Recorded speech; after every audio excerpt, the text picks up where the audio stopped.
continue our pilgrimage to the Archbasilica of San Giovanni in Laterano, defined also as the mother of all the churches in the world. It is the oldest and the highest ranking of all the four major papal basilicas, holding the unique title of Archbasilica. Commissioned by the Emperor Constantine and consecrated by Pope Sylvester in AD 324, it was the first Christian basilica built in Rome. It is still Rome's official cathedral and the Pope's seat as the Bishop of Rome.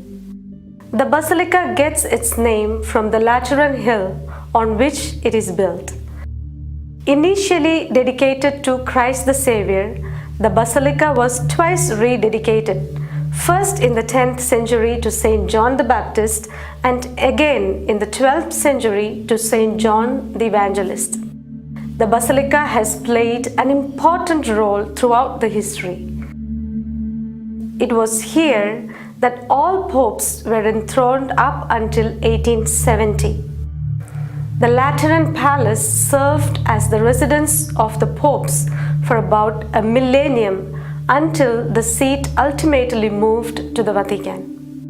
This art piece in front of the basilica tells the story of Saint Francis of Assisi seeking the approval of Pope Innocent III for their way of life in 1209. Throughout the centuries, it has survived several fires, looting, and earthquakes. However, it maintains its first form even though it has been renovated on several occasions. The one that we see in front of us today is the fourth church erected between 1660 and 1730. The facade as it appears today was completed in 1735. The abbreviated Latin inscription translates as Pope Clement XII, in the 5th year of his pontificate, dedicated this building to Christ the Savior in honor of Saint John the Baptist and John the Evangelist.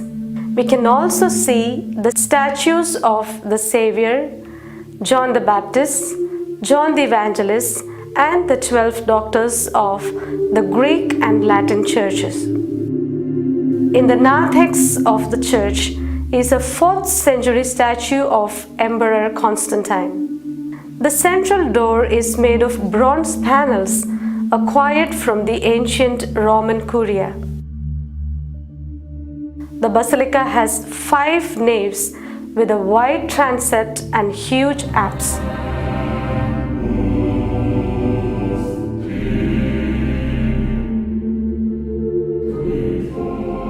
In the niches along the central nave, there are the statues of the apostles made in the early 1700s. The statues, the painting, and the architecture seem to express the idea that the church, whose cornerstone is Christ, is built on the foundation of the apostles and the prophets.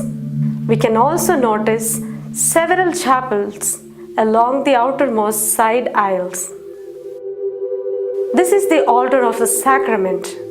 According to traditions, the precious reliquary above the altar of the sacrament contains a fragment of the table at which Jesus and the apostles had the Last Supper. In the center of the transept is the Gothic canopy, and up above, behind the metal grille, is a set of reliquaries said to be containing the relics of the skulls of Saint Peter and Saint Paul. Under the canopy is the papal altar at which the Pope alone was allowed to celebrate Mass.